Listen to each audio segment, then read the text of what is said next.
Alright guys, and welcome back for a new review. Today we're going to take a look at the Marvel Legends Green Goblin from the Spider-Man wave.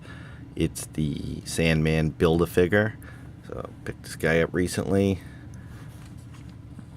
Give you a quick in-shot, in-package.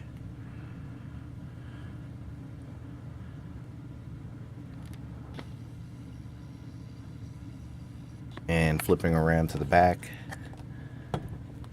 Gives you a nice picture of the figure and a read-up, so you can feel free to pause and read that.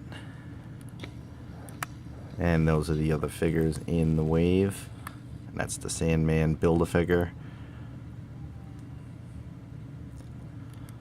Alright.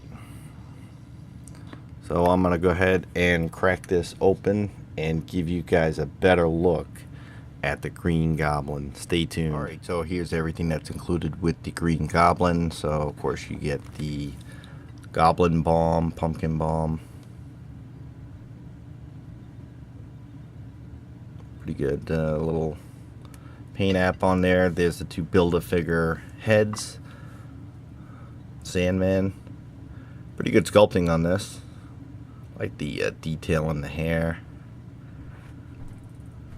And pretty clean paintwork on the eyes right there. And then there's the battle damaged head. Really cool effect with the sand. I don't know why it's coming around to give him a full beard, but looks pretty good. And again, the detail's nice. Like how they faded that in. There and there. This here, this looks a little too far. But nice paintwork there. Glider is just molded in a silver plastic. It's got some feet holes for the hold the figure on, but pretty minimal on the paint apps. Actually 0 on this, and it's got that swirly marbleized look to the plastic, which I'm not too big a fan of. And then into the figure itself. Straight out of package with his fashionable purse. That's got some nice paint apps on it. It's got the gold buckle. You can't tell me this guy got this anywhere except the ladies section. But really good sculpting on him. There's the head sculpt. The paint on the eyes not so great though. He's got a little smuts going on there. Teeth are good. Like the hood. I like the green that they went with on the actual arms and legs, where it's got that scaled look to it.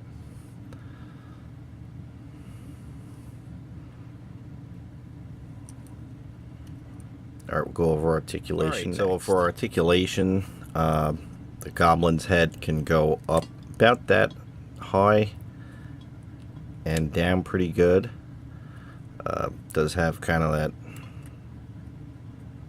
hinge where it's like a double ball peg, so it can actually rotate back and forward, which does help for some poses. I like that. And of course, side to side is great, and he does have some pivot.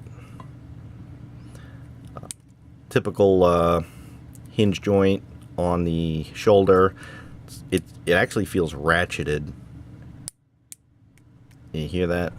Not sure really why they did. I mean, it holds it tight, but takes the fluidity away of posing the figure. Got the upper bicep swivel, double jointed elbow, and a rotation and hinge at the wrist. The waist has a nice ab crunch, so it's one click back. That's centered. And then one click forward. I can't seem to get it to go any further than that. It does have a waist swivel. Leg is on the ball peg there, so you can get him to go out to about that far. He hinges at the upper leg. Double jointed knee. Boot swivel. And a hinge and pivot in the foot.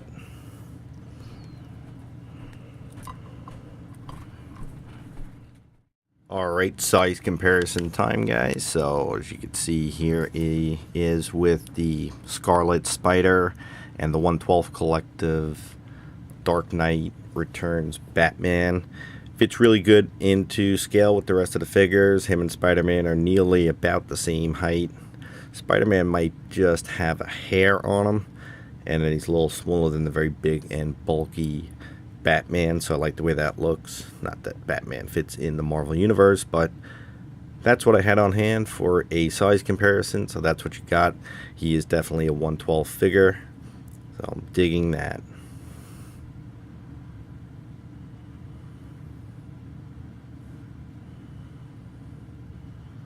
Just give you a view from behind.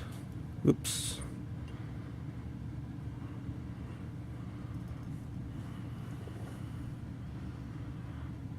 Yeah, that green definitely pops really nice on that figure. Alright, on to final thoughts.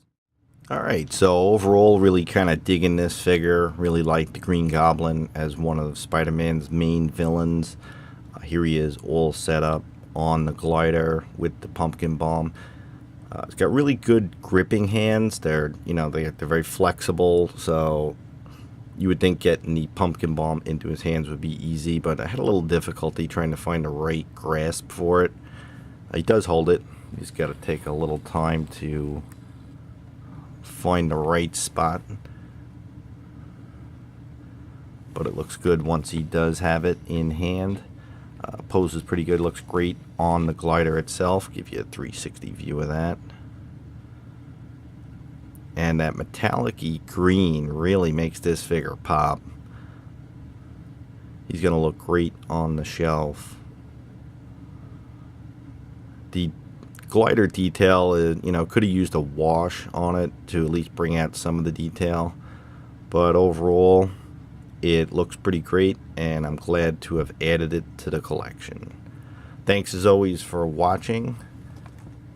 Till next time, guys.